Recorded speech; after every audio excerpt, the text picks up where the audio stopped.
कुछ चीज़ें आप खुद के लिए करते हैं और कुछ चीज़ें आपको दी गई हैं। जैसे एक है सेहत और फिर आप उसे कैसे कायम रखते हैं, ये एक चीज़ है।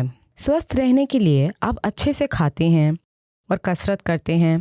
अब प्रेम पूर्ण रहने के लिए हो सकता है कि घर में कोई स्थिति शायद भारी ताकतें सुखद ना हो, तब प्रेम पूर्ण बने रहना आसान नहीं होता।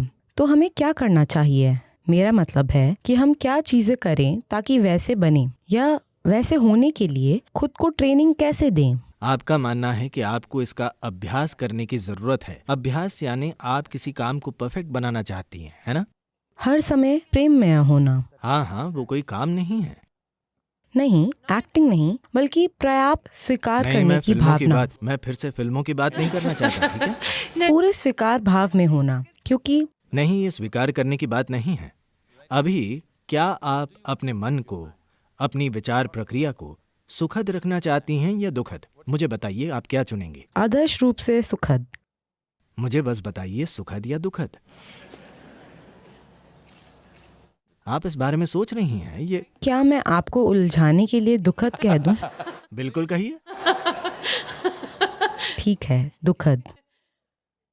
अब मैं आपको आशीर्वाद देने वाला हूँ। नहीं नहीं नहीं, ठीक है, मैं अपने शब्द वापस लेती हूँ।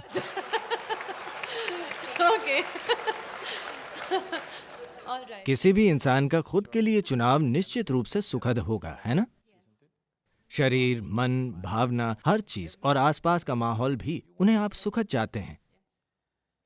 तो ये सुखद क्यों नहीं है? आसपास का माहौल कई चीजों की वजह से सुखद नहीं होता। अगर आपके विचार और भावनाएं सुखद नहीं हैं तो वजह सिर्फ आप हैं, है ना? हाँ, आसपास का माहौल पूरी तरह से मेरे काबू में नहीं है। तमाम ताकतें मौजूद हैं, हमें उन्हें संभालना होता है, हमें उनमें हेर फेर करनी होती है। हम हमेशा अपने आसपास हर चीज में सफल नहीं होते। आप जानती हैं, अलग अलग लोगों में बाहरी चीजों को संभालने की क्षमता अलग अलग होती है। हम सब में बाहरी चीजों को संभालने के लिए एक जैसा हुनर नहीं होता, पर अंदर आपकी भावना और आपके विचार ये आपके हिसाब से क्यों नहीं चल रहे हैं, ये ऐसी चीज है जिस पर हमें गौर करना होगा, इस पर ध्यान देना होगा। हर इंसान को इस पर ध्यान देना होगा। कम से कम आपके विचार और आपकी भावनाएं आपके मुताबिक चलनी चाहिए। ये कुछ ऐसा है, एक दिन एक महिला सोने गई। नींद में उसने एक सपना देखा।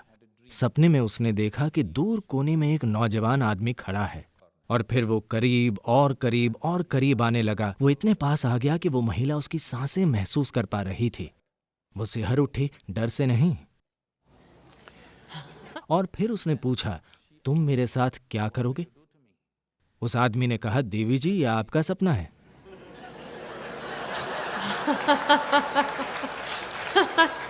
मैं कह रहा हूं कि आपके मन में जो चल रहा है वो आपका सपना है। अब जीवन के साथ समस्या है, ये नहीं कि जीवन आपकी मर्जी से नहीं चल रहा है। समस्या ये है कि आपका सपना भी आपकी मर्जी से नहीं चल रहा, ये समस्या है। मैं कह रहा हूं, कम से कम इसे ठीक करें, कम से कम सपना अपनी मर्जी से चले। अगर आप वैसे सपना देखते होते जैसे आप अभी चाहते हैं तो आपके विचार और आपकी भावनाएं सुखद होंगी, है ना? दुनिया को ठीक करना अलग चीज है, वो अलग खेल है। उसके लिए काफी हुनर चाहिए। इसके लिए बस इच्छुक होने की जरूरत है। हाँ, आप लगातार खुशी, आनंद, प्रेम की बात क्यों कर रहे हैं? इसलिए नहीं कि ये अपने आप में कोई लक्ष्य है या अपने आप में लक्ष्य नहीं है। सिर्फ तभी जब आप अपनी ही प्रकृति से प्रसन्न रहते हैं, You stop being in pursuit of happiness.